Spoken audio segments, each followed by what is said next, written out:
Assalamualaikum warahmatullahi wabarakatuh, sahabat CS. Kali ini saya akan mereaksi sebuah video tentang bos Mas Pion masuk Islam ya. Kisah ini diceritakan dari channel YouTube-nya Pintu Hidayah ya, kayaknya Pintu Hidayah, kurang lebih seperti itu ya. Jadi sahabat, bagaimana sang bos Mas Pion ini dia menjadi seorang mualaf. Dan untuk lebih lengkapnya mari kita lihat, kita saksikan video selengkapnya ya. Oke, kita mulai.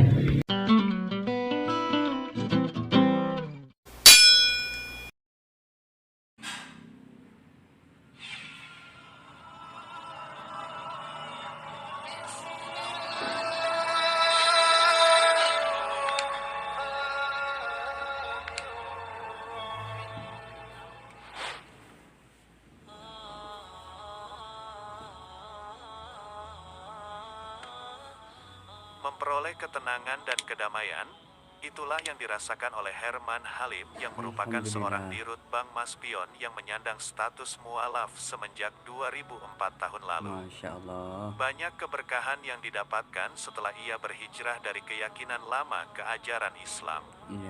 Beliau yang lahir di Surabaya pada tahun 1953 ini menyatakan bahwa peralihan menjadi seorang Muslim bukan tanpa sebab. Salah satu peristiwa yang terjadi di depan matanya ialah perubahan sikap anak bungsunya bernama Andrew yang semenjak kecil hidup dan tinggal bersama ibunya di Australia.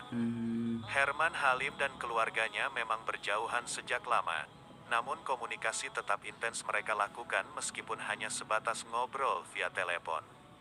Mereka ketemu hanya 2-3 kali saja dalam setahun, itu pun kalau Pak Herman Halim bertandang ke Australia.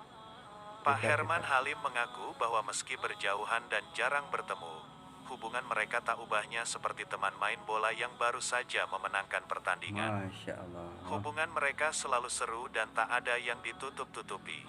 Dari obrolan hangat antara ayah dan anak, Herman Halim mengetahui betul kondisi anaknya yang berada di negeri kanguru tersebut tidak baik. Andrew yang beranjak dewasa mulai sering bercerita dan melakukan hal buruk seperti tawuran dan mabuk-mabukan.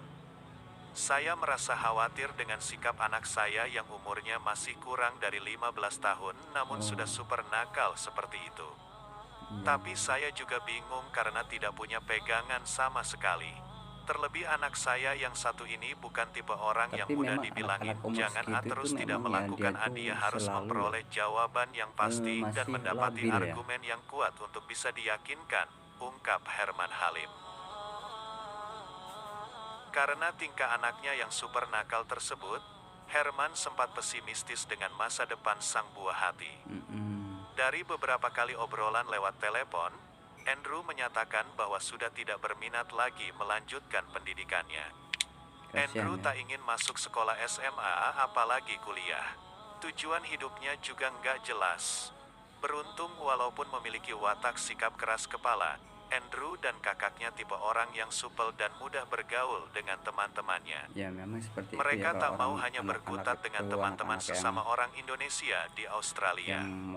Karena mudah bergaul inilah, Andrew mendapatkan banyak teman. Mulai dari anak asli Australia sampai rekan-rekan perantau dari Hong Kong, Singapura, Malaysia, Eropa, bahkan dari negara-negara Timur Tengah seperti Irak, Iran, Lebanon, dan beberapa negara Islam lainnya. Herman Halim menuturkan bahwa semenjak bergaul dengan banyak teman ini, Andrew sering diajak beribadah teman-temannya secara bergantian. Kadang ke gereja, di hari yang lain ke tempat pemujaan agama lain seperti Hindu dan Buddha. Sampai pada tahun 2000, Andrew menelepon sang ayah dan menyatakan keinginannya untuk memeluk agama Islam. Saat itu saya terkejut saat anak saya bilang, "Pak, aku mau memeluk Islam." Karena wataknya yang harus yakin betul untuk bisa berbuat sesuatu, saya tidak banyak bertanya soal niatnya itu. Saya hanya nanya, "Apa kamu yakin mau jadi Muslim?" Dia jawab, "Yakin," ujarnya. Pertanyaan berikutnya, tentu saja adalah alasan si bungsu memeluk agama yang dibawa Nabi Muhammad itu.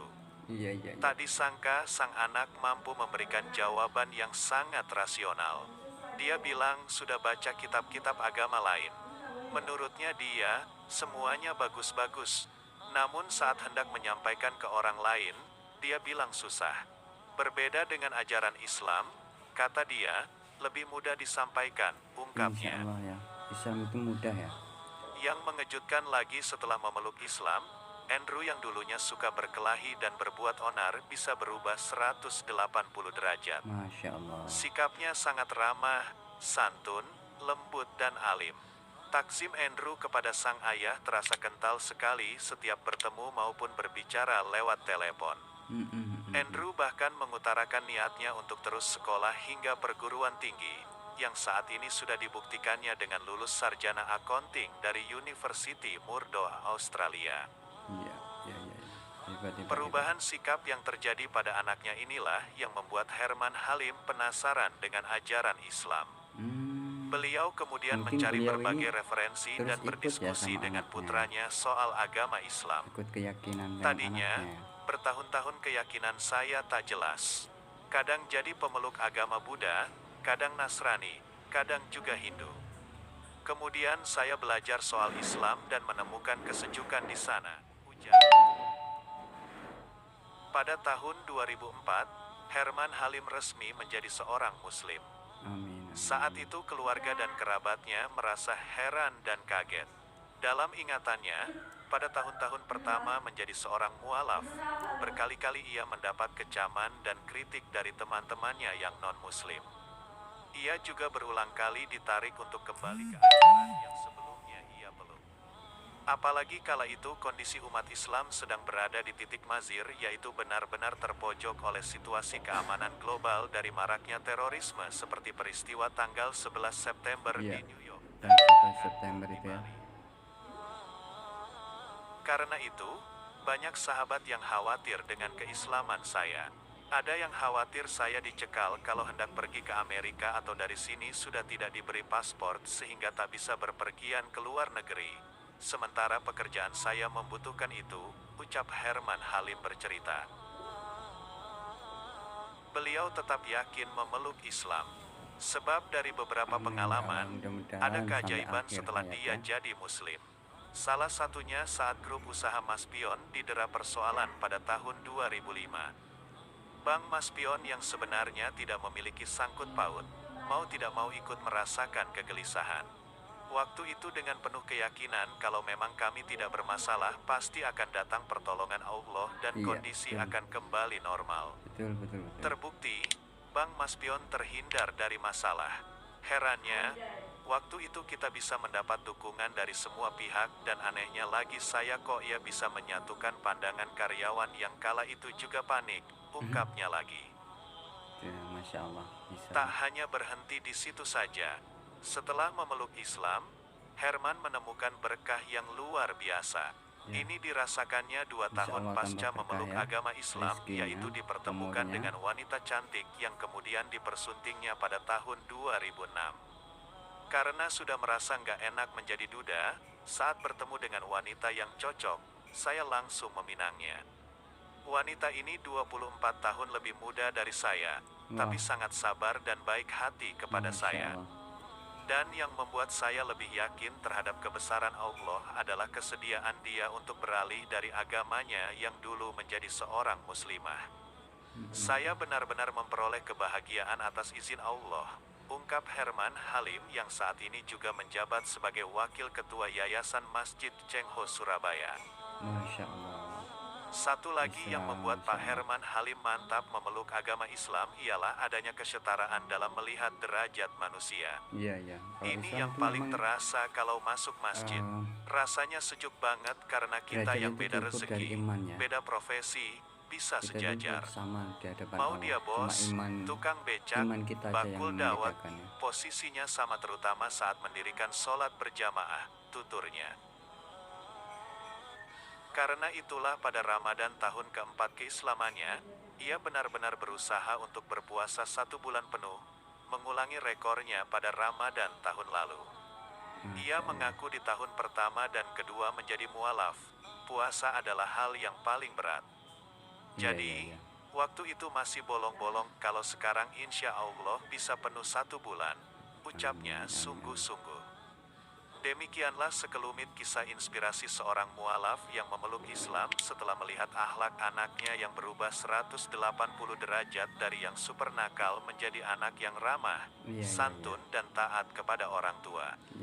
Semoga cerita singkat ini mampu menginspirasi Anda dimanapun berada. Amin. Jika tulisan ini bermanfaat, jangan segan-segan share atau membagikan artikel ini ke situs jejaring sosial milik Anda seperti Facebook, Twitter, dan Instagram. Iya. Oke sahabat, itu aja ya. Demikianlah sahabat, seorang bos maspion ya, yang menjadi mualaf lantaran anak-anaknya ya yang mengajarkan, tapi melalui anak sang bos ini mulai tergerak hatinya dan ingin belajar tentang Islam. Sebelum dia itu masuk Islam, mereka itu selalu bimbang. Maksudnya bos inilah ya, bos ini bimbang, selalu memeluk agama ini, ikut agama ini gitu. Setelah bos ini mempelajari mungkin sebuah kitab atau kehidupan anak-anaknya, tergeraklah hatinya untuk menjadi mualaf. Oke sahabat, itu saja dulu reaksi dari saya. Jangan lupa like dan subscribe-nya agar saya tetap membangun channel ini menjadi lebih besar.